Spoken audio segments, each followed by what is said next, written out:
Cuando el tipo estuvo muerto y el olor de su carne quemada se hubo despejado del aire, volvimos todos a la playa. Cory tenía su radio, uno de esos aparatos transistores del tamaño de una maleta que se cargan con 40 pilas y que también pueden grabar y reproducir cintas magnetofónicas. En verdad la calidad del sonido no era excepcional, pero eso sí, era potente. Cory había sido rico antes de la A6, pero esos detalles ya no interesaban. Incluso esta enorme radio magnetófono no era más que un hermoso trasto. En el aire solo quedaban 2 emisoras de radio que podíamos sintonizar. Una era la WKDM de Portsmouth, con un discjockey palurdo que padecía delirios religiosos. Ponía un disco de Johnny Ray, leía un pasaje de los Salmos, sin omitir ningún Selah, como James Dean, al este del Edén, y después lloraba un poco más. Siempre la misma jarana. Un día cantó Bringing in the Shades, con una voz quebrada y gangosa que nos puso histéricos a Needles y a mí. La emisora de Massachusetts era mejor, pero solo sintonizábamos por la noche. La controlaba una pandilla de chicos. Supongo que se apoderaron de los equipos de transmisión, de la WRKO o de la WBZ, después de que todos partieron o murieron. Solo empleaban siglas chistosas como WDROGA droga o KKA o oño o WA6 o cosas parecidas. Muy graciosos, de veras, como para morirse de risa. Esa era la que escuchábamos al volver a la playa. Yo le había cogido la mano a Susie. Kelly y Joan marchaban delante de nosotros y Needles ya había pasado la cresta del promontorio y se había perdido de vista. Cory marchaba a retaguardia, balanceando la radio. Los Stones cantaban Angie. ¿Me amas?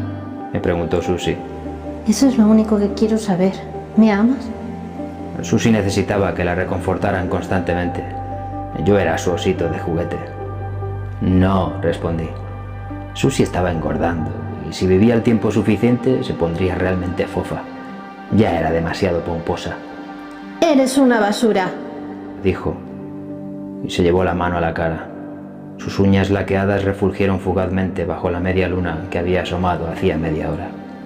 ¿Vas a llorar otra vez? Cierra el pico, contestó ella. Sí, me pareció que iba a echarse a llorar de nuevo. Llegamos a la cresta y nos detuvimos. Siempre tengo que detenerme.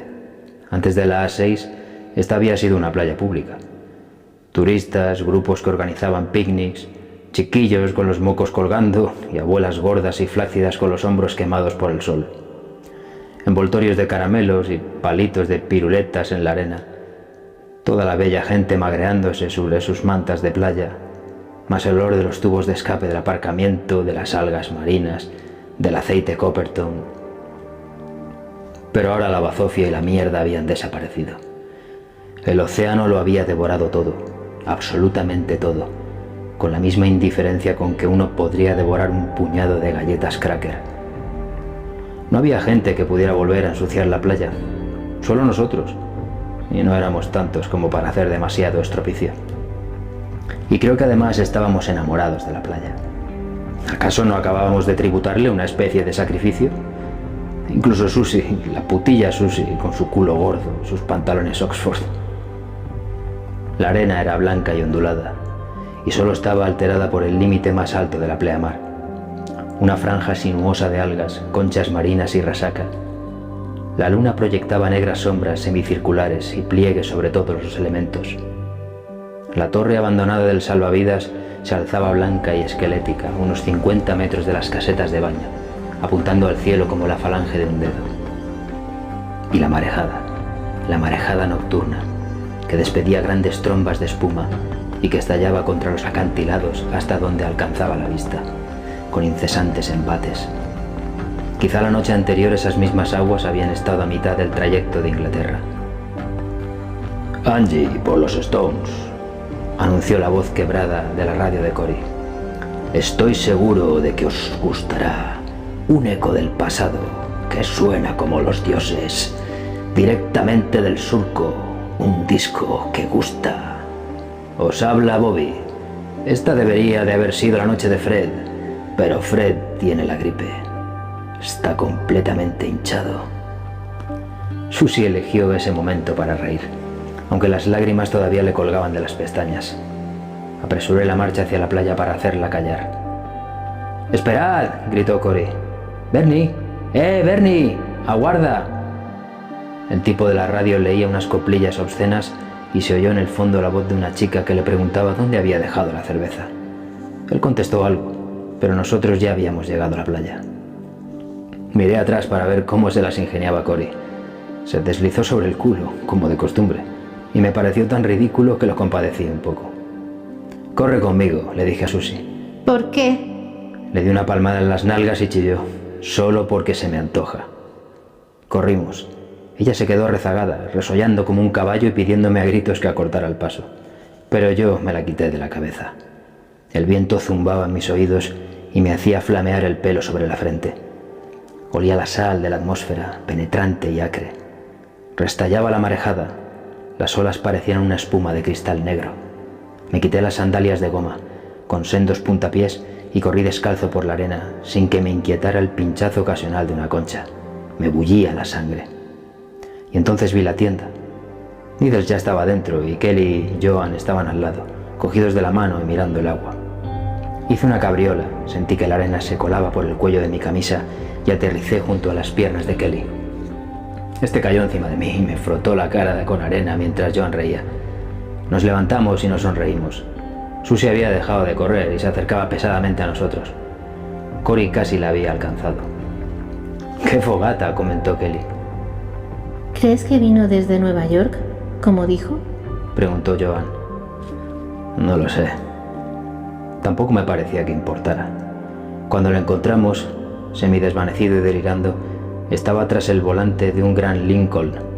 Su cabeza tumefacta tenía el tamaño de un balón de fútbol y su cuello parecía una salchicha.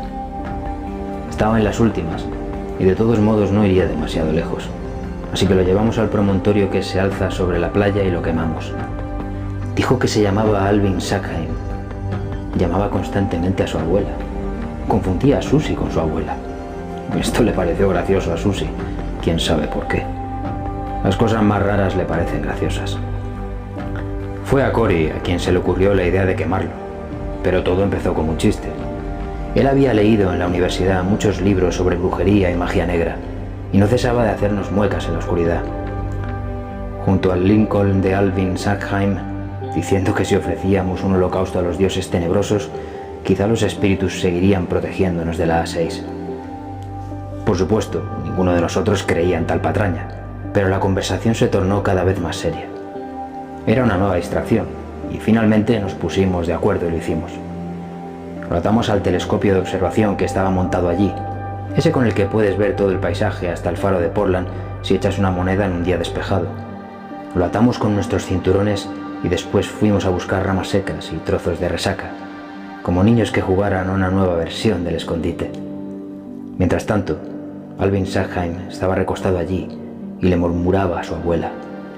Los ojos de Susie se pusieron muy brillantes y respiraba agitadamente. La escena la excitaba mucho. Cuando nos metimos en el cañón, que está del otro lado del promontorio, se apoyó contra mí y me besó. Llevaba demasiado carmín y fue como besar una chapa grasienta. La aparté y fue entonces cuando empezó a hacer pucheros. Volvimos, todos, y apilamos las ramas secas hasta la cintura de Alvin Sackheim. Needles encendió la pira con su cipo y se inflamó rápidamente. Por fin, apenas un momento antes de que se le incendiara el pelo, el tipo empezó a chillar. En el aire flotaba un olor parecido al del cerdo dulce de las comidas chinas. ¿Tienes un cigarrillo, Bernie?, preguntó Needles. Tienes unos 50 cartones a tus espaldas. Sonrió y le dio un manotazo a un mosquito que le estaba picando en el brazo. No tengo ganas de moverme. Le di un cigarrillo y me senté. Susie y yo habíamos conocido a Needles en Portland. Estaba sentado sobre el bordillo de la acera frente al State Theatre, tocando melodías de Lead Belly con una vieja y enorme guitarra Gibson que había robado en alguna parte. El sonido reverberaba de un extremo a otro de Congress Street, como si estuviera tocando en una sala de conciertos. Susie se detuvo delante de nosotros, todavía jadeante. Eres un desgraciado, Bernie. Por favor, Susie, da vuelta al disco. Esa cara apesta. Cerdo, estúpido hijo de puta insensible, crápula. Vete o te arrearé en un ojo, Susie, dije, te lo juro. Se echó a llorar de nuevo. Esa era su especialidad. Cory se acercó y trató de rodearla con el brazo. Susie le pegó un codazo en la ingle y él le escupió en la cara. Te mataré. Le acometió chillando y llorando, haciendo girar las manos como aspas. Cory retrocedió y estuvo a punto de caer, y después dio media vuelta y huyó. Susie lo siguió profiriendo procacidades histéricas. Needles echó la cabeza hacia atrás y se rió. El ruido de la radio de Cory nos llegó débilmente por encima del de la marejada. Kelly y Joan se habían alejado. Los vi caminar junto al borde del agua, ciñéndose recíprocamente la cintura con los brazos. Parecían salido de uno de esos anuncios que hay en los escaparates de las agencias de viajes. Volad a la paradisíaca Santa Lorca. Estupendo. Disfrutaban mucho. Bernie, ¿qué quieres? Me senté y fumé y pensé en Needles, levantando la tapa de su cipo, accionando la ruedecilla, prendiendo fuego con pedernal y acero como un troglodita. La he pescado, dijo Needles. ¿De veras? Lo miré. ¿Estás seguro? Claro que sí. Me duele la cabeza, me duele el estómago, siento un ardor al orinar. Quizás es solo la gripe de Hong Kong. Susie tuvo la gripe de Hong Kong y ya pedía una Biblia. Me reí. Eso había sucedido cuando aún estábamos en la universidad, más o menos a una semana de que la clausuraran, definitivamente. Un mes antes de que empezaran a cargar los cadáveres en camionetas de volquete y a enterrarlos en fosas comunes con palas mecánicas. Mira, encendió una cerilla y la colocó bajo el ángulo de su quijada. Vi las primeras manchas triangulares, la primera hinchazón. Sí, era la A6. De acuerdo, asentí. No me siento muy mal, comentó. Psicológicamente, quiero decir. Tu caso es distinto. Tú piensas mucho en eso, me doy cuenta. No pienso en ello, mentí. Claro que piensas. Y en el tipo de esta noche, también piensas en eso. Es probable que le hayamos hecho un favor, en última instancia. Creo que no se dio cuenta de lo que sucedía. Sí se dio cuenta. Needles se encogió de hombros y se volvió. No importa. Fumamos y yo miraba cómo las olas iban y venían. Needles estaba en las últimas. Eso hacía que todo volviera a asumir contornos muy reales. Ya estábamos a fines de agosto y dentro de un par de semanas se insinuarían los primeros fríos de otoño. Sería hora de buscar abrigo en alguna parte. Invierno. Probablemente cuando llegara la Navidad estaríamos todos muertos. En una sala ajena, con el costoso radiomagnetófono de Cory colocado sobre una biblioteca de libros condensados del Reader's Digest, mientras el débil sol de invierno proyectaba sobre la alfombra las absurdas formas de los marcos de las ventanas. La imagen fue lo suficientemente nítida como para hacerme temblar. En agosto nadie debería pensar en el invierno. Es como sentir pisadas sobre la propia tumba. Needles se rió. ¿Has visto? Tú sí que piensas en eso. ¿Qué podía contestar? Me levanté. Iré a buscar a Susie. Quizás somos los últimos habitantes de la Tierra, Bernie. ¿Has pensado en ello alguna vez? Bajo la tenue luz de la luna ya parecía medio muerto, con sus ojeras y sus dedos pálidos, inmóviles, semejantes a lápices. Me acerqué al agua y paseé los ojos sobre ella. No había nada que ver, excepto los lomos inquietos y movedizos de las olas, rematados por delicados copetes de espuma. Allí el fragor de las rompientes era tremendo, más descomunal que el mundo, como si estuvieras en medio de una tormenta eléctrica. Cerré los ojos y me mecí sobre los pies descalzos. La arena estaba fría y apelmazada. ¿Qué importaba si éramos los últimos habitantes del mundo? Eso continuaría mientras hubiera una luna que ejerciera su atracción sobre el agua.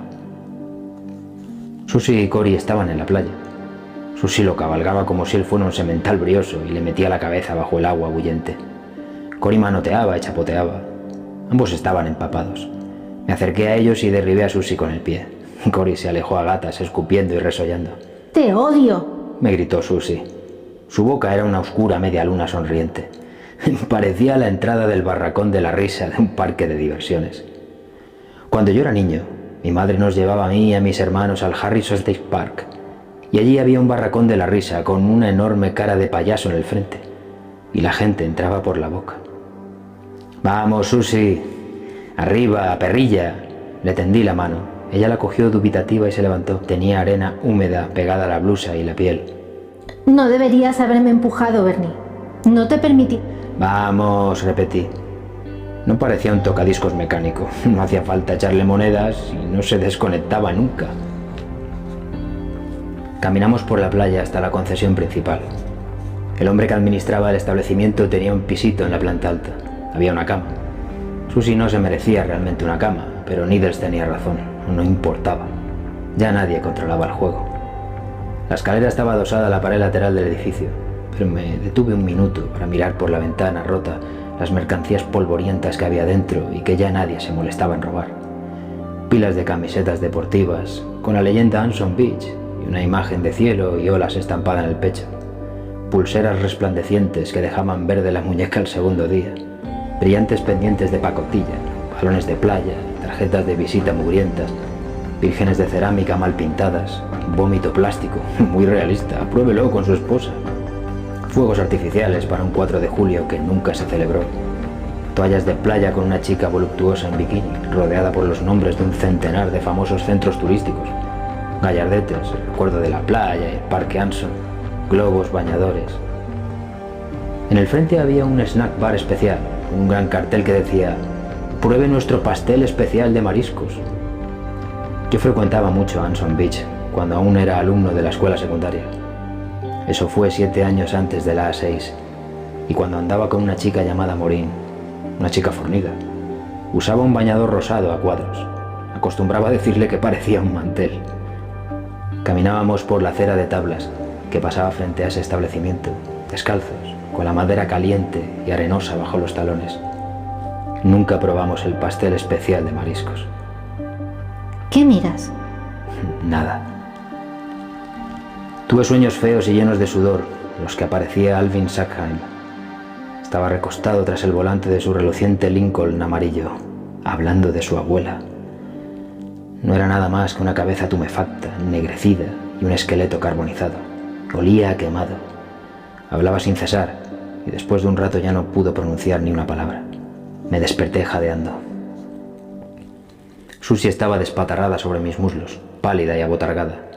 Mi reloj marcaba las 3:50, pero se había parado. Afuera aún estaba oscuro.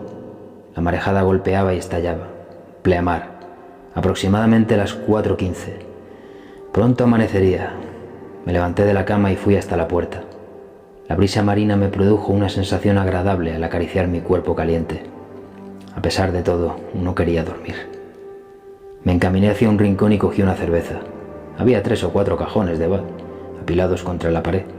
Estaba tibia porque no había electricidad, pero no me disgustaba la cerveza tibia, como otras personas. Solo produce un poco más de espuma. La cerveza es cerveza. Salí al rellano y me senté, tiré de la anilla de la lata y bebí. Esa era, pues, la situación. Toda la raza humana aniquilada, pero no por las armas atómicas, ni por la guerra biológica, ni por la contaminación, ni por nada portentoso. Solo por la gripe.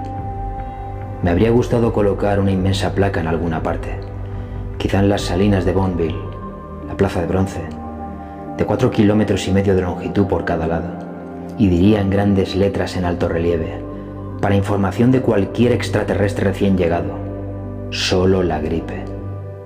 Arrojé la lata de cerveza por encima de la baranda. Se estrelló con un ruido metálico hueco contra la acera de cemento que rodeaba el edificio.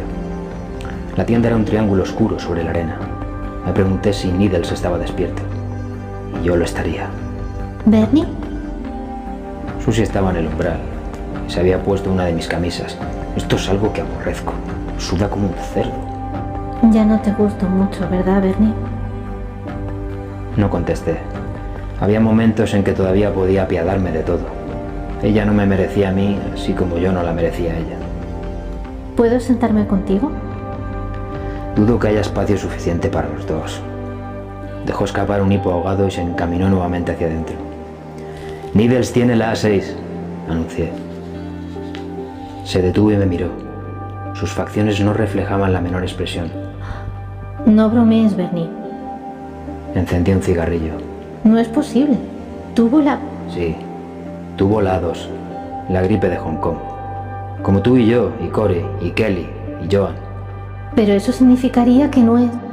Inmune. Sí.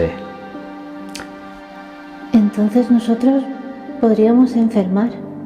Quizá mintió cuando juró que había tenido la A2, para que lo dejáramos venir con nosotros, dije. Su rostro se distendió. Claro, eso es. Yo también habría mentido en esa situación. A nadie le gusta estar solo, ¿verdad? Vaciló. ¿Quieres volver a la cama? Aún no. Susie entró. No hacía falta que le dijera que la A2 no era una garantía contra la A6. Ella lo sabía. Se había limitado a bloquear la idea. Me quedé sentado, mirando la marejada. Era verdaderamente la pleamar. Hacía algunos años Anson había sido el único lugar decente de todo el estado para practicar surf. El promontorio era una jiba oscura y sobresaliente que se recortaba contra el cielo. Me pareció ver el saliente que hacía las veces de atalaya, pero probablemente eso solo fue obra de mi imaginación. A veces Kelly llevaba a Joan al promontorio. No creía que esa noche estuvieran allá arriba. Metí la cara entre las manos y palpé la piel. Su textura. Todo se comprimía con tanta rapidez y era tan mezquino, sin ninguna dignidad. La marejada subía, sin límites, limpia y profunda. Morín y yo habíamos ido allí en verano, después de salir de la escuela secundaria, en el verano que precedió a la universidad y a la realidad y a la A6, que había llegado desde el sudeste de Asia y que había cubierto el mundo como un palio. Y entonces comimos pizza, escuchamos la radio. Yo le unté la espalda con aceite, ella untó la mía. El aire estaba caliente, la arena brillante, el sol como un espejo cóncavo capaz de incendiar el mundo.